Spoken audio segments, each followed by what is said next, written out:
Good morning everyone. My name is Palak Saxena and I am teaching in Aster International as TGT English teacher.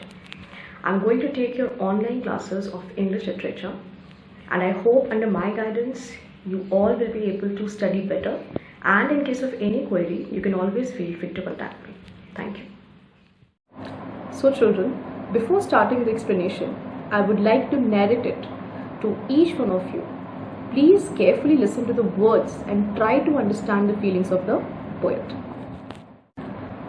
Where the mind is without fear and the head is held high, where the knowledge is free, where the world has not been broken into fragments by narrow domestic walls, where the words come out from the depth of truth, where tireless striving stretches its arm towards perfection, where the clear stream of reason has not lost its way into the dreary desert sand of dead habit, where the mind is led forward by thee into ever-widening thought and action, into that heaven of freedom, my Father, let my country awake. Good morning everyone. Today we are going to learn a poem which is unique in its own way. Up till now, children, we have learned about stories, chapters. Today, I'm going to teach you a poem. The name of the poem is Where the Mind is Without Fear. Now, the most interesting part of this poem is this poem has its root since the ancient time. Ancient time, when I speak, I mean this poem was written when India was under the British rule. So in short, this poem was written in the form of a prayer by one of the most renowned poets of that time.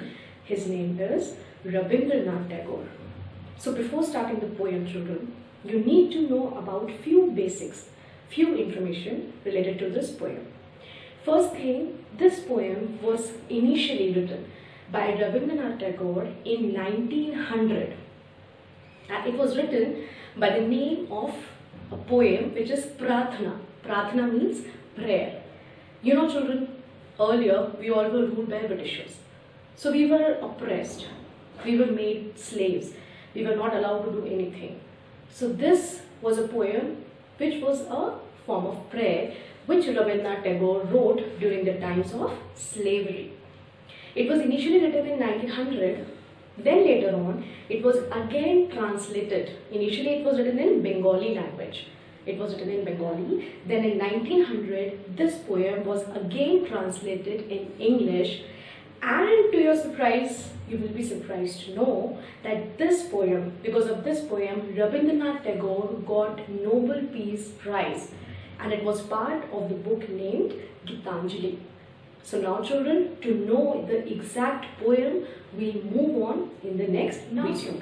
Let's start with the explanation of the poem.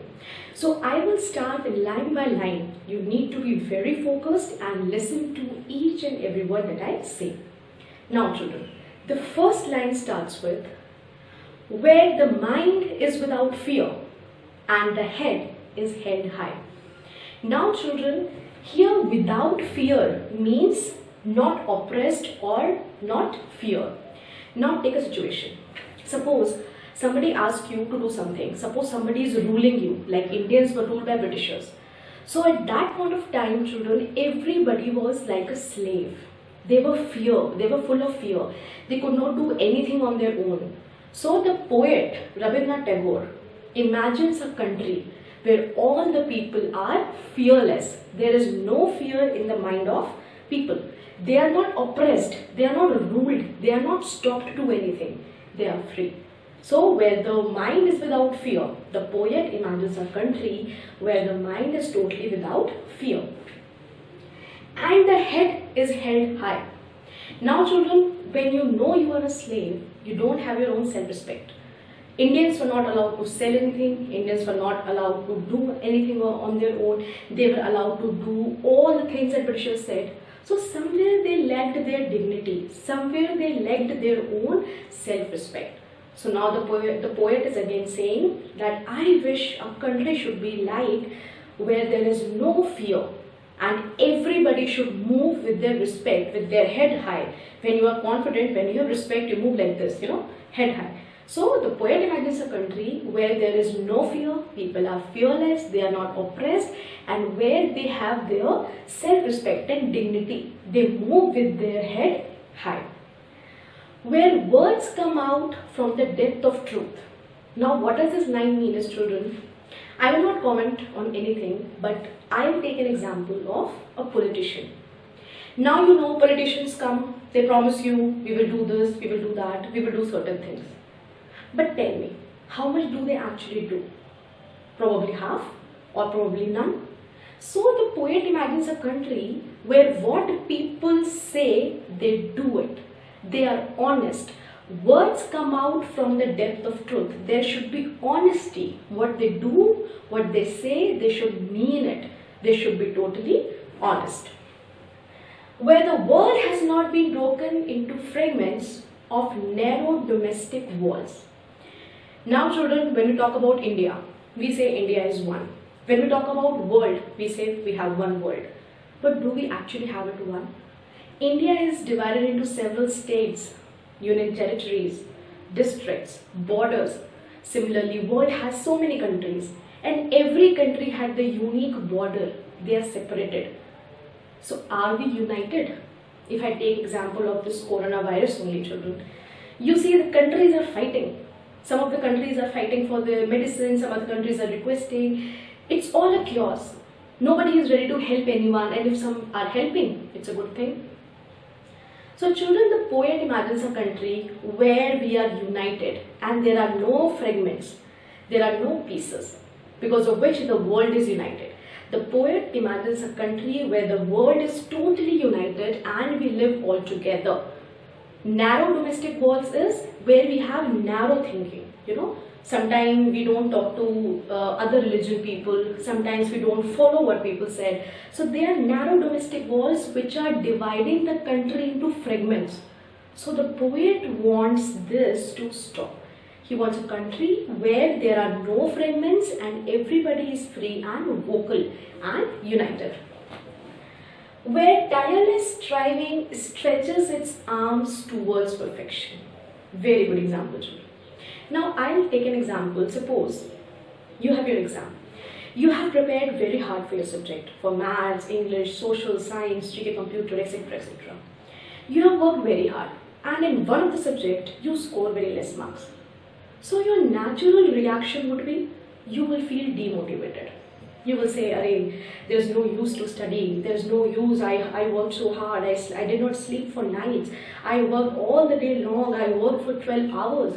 Now it is all rubbish and I am not going to do this again." You lose hope, you give up.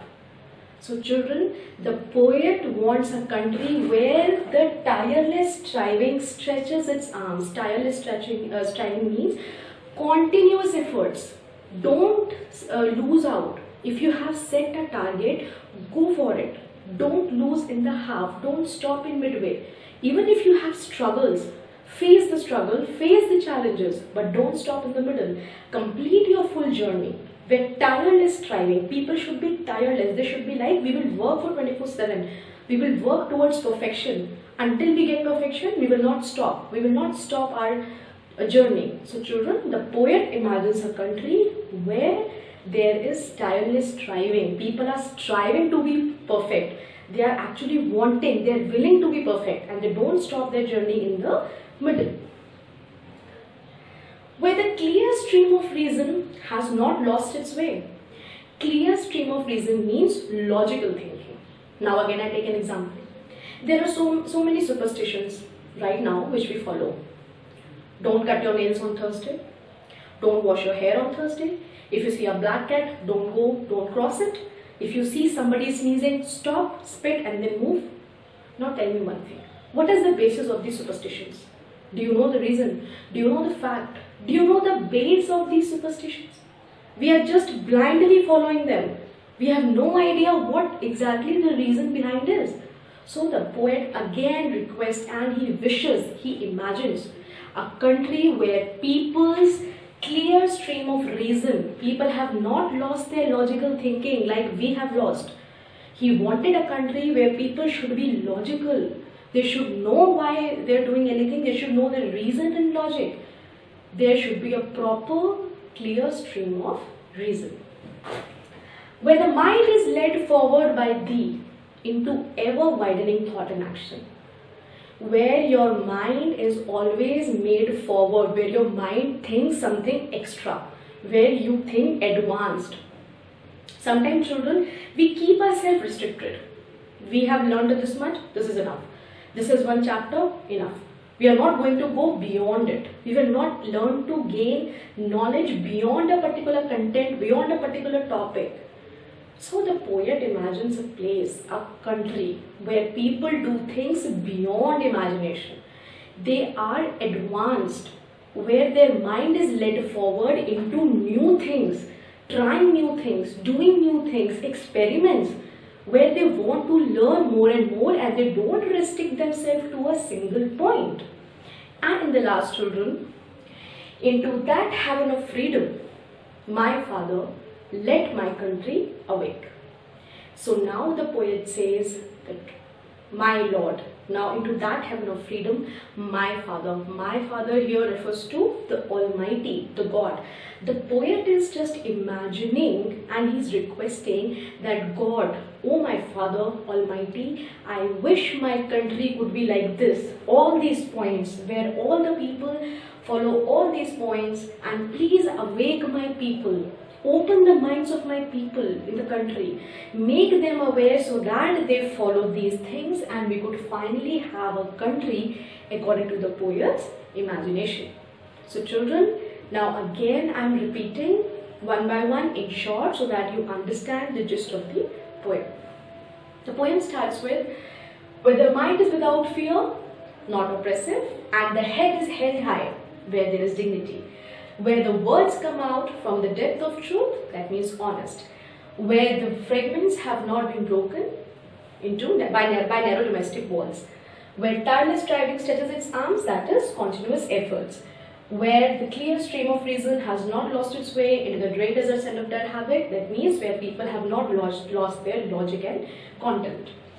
Where the mind is led forward by thee into ever-widening thought and action, that means where people are advanced, they think more, they think beyond. Into that heaven of freedom, my father, let my country awake. So the poet finally wishes and imagines a country which has all these points, right? Now I hope the poem is clear to you. In case you have a problem, you can text me personally. Thank you.